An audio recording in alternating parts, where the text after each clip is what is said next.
हितोपदेश तार 27 पर्व 3 पद पढ़ी शीर्षक नवा सर्वाधिक भारी अज्ञानर विरक्ति। बहुत भारी पड़े, बहुत बोझ हो जाए लोक मान ऊपर अज्ञान जिते विरक्ति प्रकाश कर। ज्ञानी लोक माने भद्र लोक माने जदि विरक्ति प्रकाश करेंगे ताकू जदि आपण एवं मानि नबा ताहले जीवन रे निश्चित भाव में आम उपकार हो। मात्र अज्ञानी लोक माने जते विरक्ति हेबे आकर जदि पतियारा अच्छी ताकर अर्थ अच्छी ताकर मान सम्मान अच्छी ताकर समस्त प्रकार ताकठू आमे साहाय्य पाउछु। से अज्ञान लोक जदि विरक्ति हबो से कथा को जदि आपण मु मानि नबा ताहले जीवन दुर्विषय होई। ता पाखरे काम पड़िछि बोली सिना आमे ता कथा मानि नउछु किंतु से कथा मानिबा कथा नै। आमे टिके देखिबा ज्ञानी अज्ञानी किए आ कि प्रकार भारी पड़े मनोभाव कि प्रकार हुए ए सब विषय को आज आमे टिके देखिबा। अज्ञान कि प्रकार विरक्ति हुए जो माने सत पथरे न चलती तांको अज्ञान बोली कहे।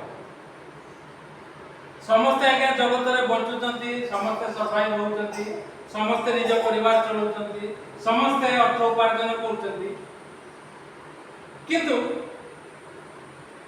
जो माने सत पथरे करंती कष्ट हुए किंतु तार पछफल बहुत मीठा।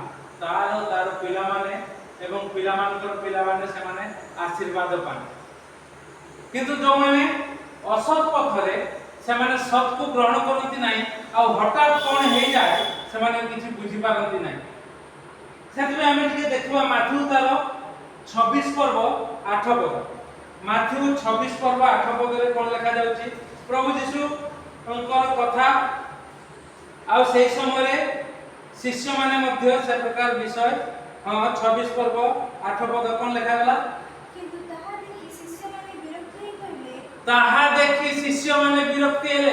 यीशु को शिष्य माने अज्ञानर कथा कहउचंती विरक्ति हे जाउती सेति पई कोआ गला अज्ञानर विरक्ति काहे कि विरक्ति होउचंती ता ऊपर पद हम जदी देखिबा जने स्त्री लोक के हो कि ना कोन करछि गोटिए पात्र रे बहुमूल्य तैल आनिछि तापरे कोन यीशु को निकट को आसुछि तापरे प्रभु यीशु जतले भजन रे बसचंती ताको मस्तक रे ढाली देला तापरे ताहा देखि शिष्य माने विरक्त है।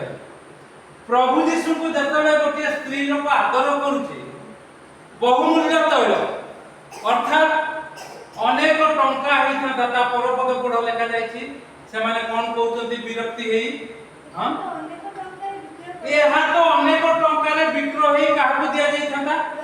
ओहो एमानकर दरिद्र मानक प्रति दर देई जाउ जो दरिद्र मानक पई प्रभु यीशु आसीथिले जो गरीब लोक मानक पई प्रभु यीशु आसीथिले समाज रो सब वर्गर लोक धनी आज्ञा को माने अर्थ रे गरीब तो को माने ज्ञान रे गरीब को माने पदक्षेप नबारे गरीब भूलवाल सेति पई गोटे कथा अछि बड़ घर बड़ गुमर कथा काहे कि ना पदक्षेप नबार भूलवाल हे जाईछि लोक टुकुटा पर होउतंती किछि करि परनांती कारण ताकर पतियारा अछि सेति पई को कथा कोंती बड़ घर बड़ गुमर कथा स्वर्ग को निसुनी नाही बड़ लोकन को उत्तर नाही बोली कोंती कारण एमाने किछि करि परिबेनी साधारण लोक किंतु भितरे ओडुआ भितरे पूरा ओडुआ हमर जने अछंती से मरि गले बेचारा तांकर एई प्रकार भूलभाल पदक्षेप जो तांकर परिवार पिला माने को झियो सब पूरा अवस्था खराब हम गां बहुत बड़ लोक ज्ञानी लोक एलएलबी करथिले से सेतबे 80 मसिया पूर्व जिसुंकर पछरे जिसुंकर पाई जो कार्य करा जाउ ताकू जदी जे के जिसुंक पछरे चालू थाउ बा न चालू थाउ जदि से माने अन्य प्रकार कथा कहिबे ए स्त्री लोकटी जीशु को पाद तले ता तेल सी ढाईला तमर कोन है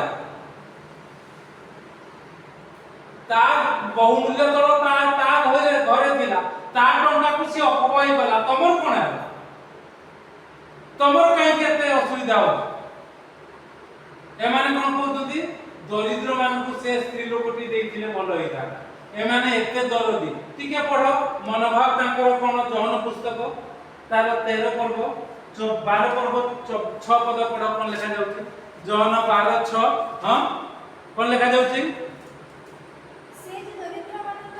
से जे दरिद्र मान को पाई चिंता करथुला ताहा नहे ये छलना भागरे कथा हां तापरे से जने चोर चोर माने बेसी कथा कोन चोर खंट भंड टाउटर धपाबार ए दुनिया रे अनेक सबुठी समस्त नहति अनेशत भाग प्रशासनिक क्षेत्र रे आमे जोठी कार्य करछु सेठी राजनैतिक क्षेत्र रे जोठी कार्य राजनैतिक लोक माने सेठी भरपूर हेकी अछंती से जे दरिद्र मान को दबा पाई एक कथा कहउतला ता नै मात्र से जने चोर आ ता पाखरे टंकार थळी थिबारु तापर कोन लेखा होची सेतिरे जहा जहा रखा जाउतिला हां से चोरी करी नै जाउतला सेति पई ये बड़ बड़ कथा कहउची सेति पई ये बड़ बड़ कथा कहउची ये भडुआ बड़ बड़ कथा कहला लोक मान ठारू सावधान है माने जतले विरक्ति होती आपन पर मोर किछि फरक न पड़िबार अछि आ जो माने प्रभु जीसु को पाखे सब बेले लागि रहती तांको पाखरे आमे कोनोसी प्रकार भाबरे हाथ पतेइबा नै मु आथर कहली हमर प्रेसिडेंट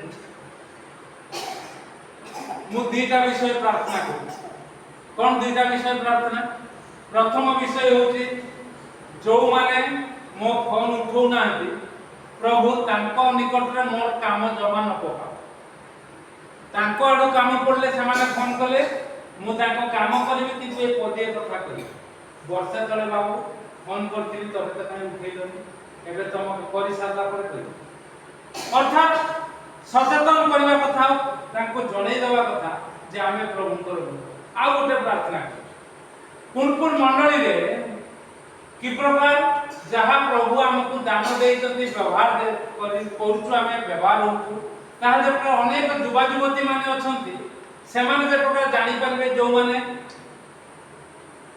कॉलेज रे पढुचंती स्कूल सारीबा 10th क्लास रे पढुचंती से मान को मन रहतो आमे भी प्रभु को सेवा करबा केमिति करिवे सेति पई गोटिए दिन आमे रिट्रीट रखिबा जोथिले कि केवल मु 12 रु 30 वर्ष पर्यंत पिला माने रहिबे आ सेठी केवल मु मोर झियो जे कि 30 वर्ष आ जने जे कि 20 वर्ष से माने भी व्यवहार है से माने बाहर व्यवहार आ से बहुत कहले हो ठीक कथा किछि उठे जानिबा कथा विषय आ मु जणैबे ए सब हमर चिंता हो जे कि प्रकार प्रभु को समादर करबा एते पैसा अपव्यय कर देला दरिद्र मान को तमे बहुत आमे देखिछु आमे जमा दउनु भलो है से स्त्री लोकटी जे जीसु को निकट को जे सेवा करबा को आसीबो तार दरदी हृदय दरिद्र मान को पाई थिबो किए कोन असुविधा रे पड़ला तार प्रति थिबो आ अन्य केई पाइबे नै हेति भाई अज्ञान रो विरक्ति को हमें सावधान होबा दरकार आ अन्य लोक मान को पाखरे जो माने अज्ञान हमर तांको निकट रे काम न पडू ए प्रकार प्रार्थना करबा दरकार जेमति मु प्रार्थना करी आ सेया ही होई आ तार फल भी एपट सेपट ए प्रकार काहे की कली कि बेरा मन पुनी संजय भाई के कहिथाते शशिकांत रो साना भाई ए जमी हळ करिया से समुदाय कर हां हे जलो तो कोई की 2 दिन 3 दिन वाले आउरी पूर्वरु हमर काम सरता कारण आगो को काम अछि काम हेई पारे सेति पई नवंबर मास सब टुटे देबा पई मोर चिंता प्रभु को निकट प्रार्थना को हेलानी हो से कोन हला आ फोन उठेलानी टोटा 2 दिन अपेक्षा कले 3 दिन बेल को आउने क्रिश्चियन पिला को कली जमा केबे करिनी आ से आसी କରିଦେଲା ଯାଉ ତଳି ପଡେ। ଆଜ୍ଞା ଯୋଉ ଅଞ୍ଚଳରେ ଅଛୁ ସେ ଅଞ୍ଚଳର କଥା କହିବା ଏହା ହଉଛି ନା ଅଜ୍ଞାନର ବିରକ୍ତି। ମୁଁ ବିରକ୍ତି ହେଲି ନାହିଁ, ଖାଲି ପ୍ରଭୁ ପ୍ରଭୁ ହେଲି। ପ୍ରଭୁ ମୋର ଚିନ୍ତା ଏହା କେମିତି ହବ, ଆଉ ସେ ଆସିକି କରିଦେଇ ଗଲା। କିନ୍ତୁ ଆଜି ମୁଁ ଭାରି ହଇରାଣ, ପୁରା ଝାଳ। ଶନିବାର ଦିନ କଣ ଆଗୁଆ ଟିକେ କହିଲେନି କାଲି କରିବା, ମୁଁ କହିଲି ଆଜି ରବିବାରଟା ନା ହଉ, ମୁଁ ହଉ ଯେମିତି କହିଲା ମୁଁ ହଉ କହିଥିଲି। ନହେଲେ କହିଥିଲେ ଏଇଟା ତ ଆସନ୍ତା କାଲି ହେଲେ ହବ, କାରଣ ସିଏ ମଧ୍ୟ ଅନ୍ୟ କୁଆଡେ ଚିକିତ୍ସା ଥିଲା। ରବିବାରରେ ମୋର ଜମା ଇଚ୍ଛା ନାହିଁ କାମ କରିବା ପାଇଁ, କିନ୍ତୁ ସିଏ ଆସିଲା ବାବୁଙ୍କୁ 9:30। କେହି ନାହିଁ, ଏଠି କେହି ନାହିଁ, କେବଳ କବିତା ରାନ୍ଧନ୍ତି ଆଉ କେହି ନାହିଁ।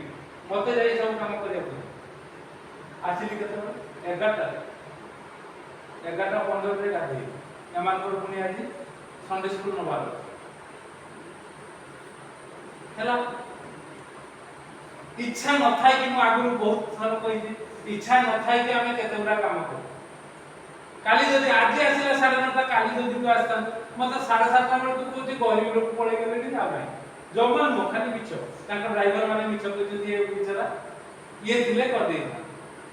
କିନ୍ତୁ କଥା ହଉଛି ଏବେ ଅନ୍ୟମାନେ ଟାଣି ନେବେ, ଇଏ ତ କଲେ ଆମେ କରିବୁ। ଆମେ କରି ଗିର୍ଜା ଚଳଉଛୁ, ସଣ୍ଡେ ସ୍କୁଲ ଚଳଉଛୁ, ତମେ ଗିର୍ଜାକୁ ଆସୁଛ ନା? ଆସିପାରୁନ କାହିଁକି ଆସିପାରୁନ? ଆମେ ତ କହୁ ଯଦି ଅତିରିକ୍ତ ହେଲା ତମେ ଯେମିତି ଗିର୍ଜା ଆଟେଣ୍ଡ କରିବ ସବୁ କାମ କର, କଣ ହେଲା? ଏ କଥା କରିପାରନ୍ତିନି, ଆଉ ସେମାନେ ଅଧିକ କଥା କୁହନ୍ତି। ଯୀଶୁଙ୍କୁ ଆମେ ଲୋକ ଚାରି ପର୍ବରେ ଦେଖିଲୁ କଣ, ଯୀଶୁଙ୍କର କଥା ହଜମ କରିପାରିଲେନି। ସେମାନେ ତାଙ୍କୁ କଣ କଲେ? ସଣ୍ଡେ ସ୍କୁଲରେ ଆଜି ପଢିଛ 28 ନା 29 ପଦ 4:28 ତ କଣ ଲେଖା ହେଇଛି? କଣ ଲେଖା ହେଇଛି? କ୍ରୋଧରେ ପରିପୂର୍ଣ୍ଣ ହେଲେ, ତାପରେ ନଗର ବାହାରକୁ ଯୀଶୁଙ୍କୁ ନେଇଗଲେ, ତାପରେ ପର୍ବତ ଉପରକୁ ନେଇଗଲେ, ତାପରେ ପର୍ବତରୁ ଠେଲି ଦେବେ ବୋଲି ତାକୁ ନେଇଗଲେ। କିନ୍ତୁ ତାପରେ କଣ ଲେଖା ଯାଉଛି? ପ୍ରଭୁ ଯୀଶୁ ତାଙ୍କ ମଧ୍ୟ ଦେଇ ଚାଲିଗଲେ, ଏମାନେ ଗହର ପାଇଲେ। ଆପଣଙ୍କୁ ମତେ ପ୍ରଭୁ ସେ ପ୍ରକାର କରନ୍ତି। ଆମେ କଥାକୁ ରବିବାରେ କଲୁ, କରିବାର ଇଚ୍ଛା ନଥିଲା ତଥାପି କଲୁ, କିନ୍ତୁ ସଣ୍ଡେ ସ୍କୁଲ ବି ଚଳେଇଲୁ, ଗିର୍ଜା ବି ଚଳେଇଲୁ। ଦେଖିବ ଯା ଚାଷୀ ମାନେ ଯୋଉ ପ୍ରକାର କରନ୍ତି ସେ ପ୍ରକାର କରିକି ଆସିବି ନାହିଁ। କବିତା କହୁଛି ଉଦାର କଣ ମାଗୁଛ? ମୁଁ କହିଲା ନାହିଁ, ସେ ପାଣିଟା ଉପର ବିଲଟା ପାଣିଟା ପଳେଇ ଆସିବ ଯଦି ସେଟା ପୁଣି ଶୁଖିବ। ଖାଲି ଟିକେ ଟିକେ ପକେଇ ଦିଏ, ଗଲା କାମ ସାରା। କାଲିକୁ ସେ ତାଙ୍କର କରିବ।